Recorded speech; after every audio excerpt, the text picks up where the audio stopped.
আসলে আমাদের আগে যে বক্তারা আমাদের বিশেষ করে ইমাম সাহেবরা যে বক্তব্য দিয়েছেন, ওনারা জানেন কবরস্থান সম্বন্ধে, মসজিদ সম্বন্ধে,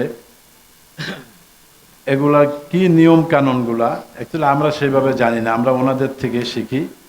তো ওনাদের বক্তব্যের পরে আর আমাদের বক্তব্য দেওয়ার মতো কিছু থাকে না আমি মনে করি। তারপরও দুই একটি কথা না বললেই নয়, যেহেতু আজকে আপনাদের মাঝে উপস্থিত হওয়ার সুযোগ হয়েছে।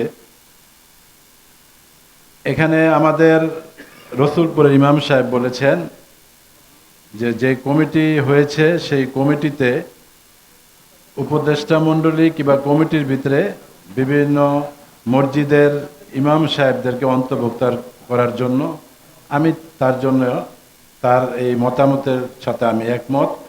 এটা অবশ্যই আমরা যারা এখানে এই কবরস্থানের উপদেষ্টা আছি এবং যারা কমিটিতে সভাপতি সাধারণ সম্পাদক আছেন, তাদের সাথে আলোচনার ভিত্তিতে আমরা অবশ্যই সেই বিবেচনা করব এবং সেটা আমরা চেষ্টা করব। প্রিয় মুরব্বীগণ, আপনারা জানেন দীর্ঘদিন এই কমিটি নিয়ে, বিগত কমিটি নিয়ে একটি বিতর্ক ছিল।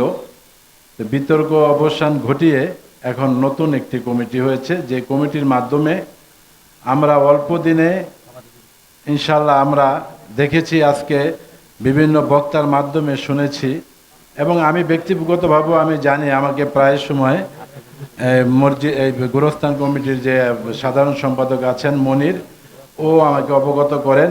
তা আমি অনেক খুশি হই যে বিগত দিনে যেভাবে এই কবরস্থান কমিটি পরিচালিত হয়েছে এবং দুর্নীতি হয়েছে, তার থেকে আমরা আজকে অবসান পেয়েছি।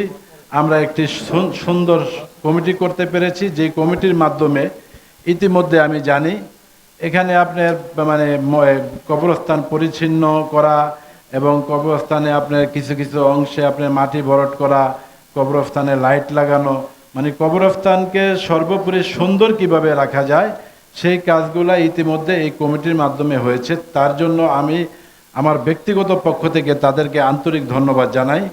আমি বলতে চাই, আগামী দিনে এই কবরস্থান কমিটি এগিয়ে যাবে। এজন্য আমাদের সর্বোপরি আজকে যারা আমাদের এখানে আমাদের মুরব্বী, আমাদের ইমাম সাহেবরা যারা উপস্থিত হয়েছেন, তাদের এটার পিছনে তাদের পরিশ্রম দিতে হবে। তারা পরিশ্রম দিচ্ছে, তারাই করলাম বিভিন্ন সময় আপনার মসজিদে আপনার বয়ানের মাধ্যমে মানুষকে আপনার বিভিন্নভাবে আপনার উৎসাহিত করে এই টাকাগুলা কালেকশন করে আপনার এই মসজিদ মাদ্রাসায় আপনি পাঠান। সেজন্য আজকে যে আয়োজনটা করেছে এটা একটা ব্যতিক্রম আয়োজন। এটা একটা আমি মনে করি যে এই ধরনের আয়োজন আমার মনে হয় কুতুবপুরে এই প্রথম মনে হয় এটা হলো। তো এই আয়োজনটা আরও আগেই দরকার ছিল। তো যাই হোক, আমাদের এই নতুন কমিটির মাধ্যমে আমরা আজকে এই আয়োজনটা হয়েছে, সেজন্য আবারও তাদেরকে ধন্যবাদ জানাই।